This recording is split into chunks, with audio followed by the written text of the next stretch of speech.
नमस्कार, I welcome to daily affairs. मैं हूं ज्ञानेंद्र द्विवेदी। क्या भारत में 1 करोड़ रुपए से रिटायरमेंट पॉसिबल है या 10 करोड़ भी कम पड़ सकते हैं? ये सवाल हर उस इंसान के मन में आता है जो फाइनेंशियल सिक्योरिटी को लेकर सचेत हैं।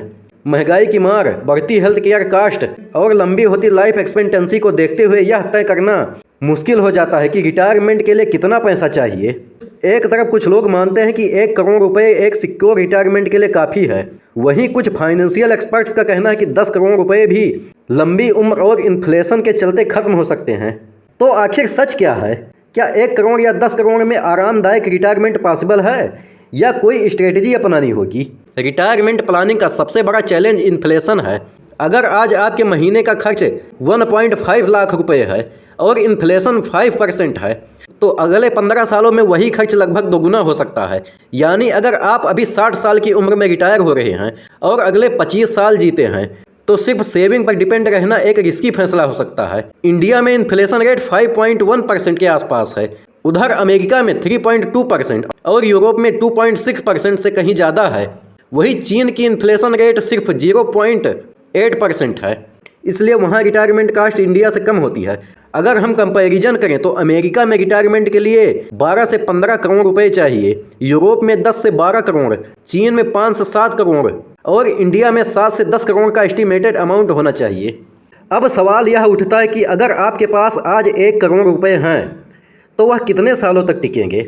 अगर आप हर साल 5% इन्फ्लेशन को कंसीडर करें तो 1 करोड़ रुपए सिर्फ 10-12 साल में खत्म हो जाएंगे, जबकि रिटायरमेंट के बाद एवरेज लाइफ एक्सपेक्टेंसी 75 से 80 साल तक हो सकती है। यानी 60 की उम्र में रिटायरमेंट के बाद सिर्फ 70 से 72 की उम्र तक आपका फंड टिकेगा और उसके बाद कोई इनकम सोर्स ना हुआ तो फाइनेंशियल क्राइसिस आ सकता है। अगर आप सोच रहे हैं कि 10 करोड़ रुपए काफ़ी होंगे तो यह भी 100% गारंटीड नहीं है, क्योंकि हेल्थ केयर एक्सपेंस, इन्फ्लेशन और अनसर्टेन इकोनॉमिक फैक्टर्स के कारण ये अमाउंट भी 25 से 30 सालों के लिए पर्याप्त ना हो। इसलिए रिटायरमेंट का सही प्लानिंग और सिर्फ सेविंग से काम नहीं चलेगा, सही इन्वेस्टमेंट स्ट्रेटजी अपनानी होगी। अगर आपके पास फिक्स डिपॉजिट या सेविंग अकाउंट के पैसे हैं तो वह इन्फ्लेशन के सामने धीरे धीरे अपनी वैल्यू खो देंगे। Equity, mutual fund, SIP, real estate, gold और एसेट्स में इन्वेस्टमेंट करने से लॉन्ग टर्म ग्रोथ पॉसिबल हो सकती है। SIP जैसे इन्वेस्टमेंट ऑप्शंस 12 से 15% तक का रिटर्न दे सकते हैं, जो कि इन्फ्लेशन को बीट करने में हेल्प करेगा। इसके अलावा हेल्थ इंश्योरेंस लेना जरूरी है, क्योंकि रिटायरमेंट के बाद मेडिकल इमरजेंसी आपकी सेविंग को तेजी से खत्म कर सकती है। एक अच्छी हेल्थ इंश्योरेंस पॉलिसी से अनएक्सपेक्टेड मेडिकल कास्ट का बोझ कम होगा। पजेसिव इनकम के सोर्स भी डेवलप करने होंगे, जैसे कि rental income, dividend income, pension plans आदि, ताकि आपके खर्च सिर्फ सेविंग पर डिपेंडेंट न रहें।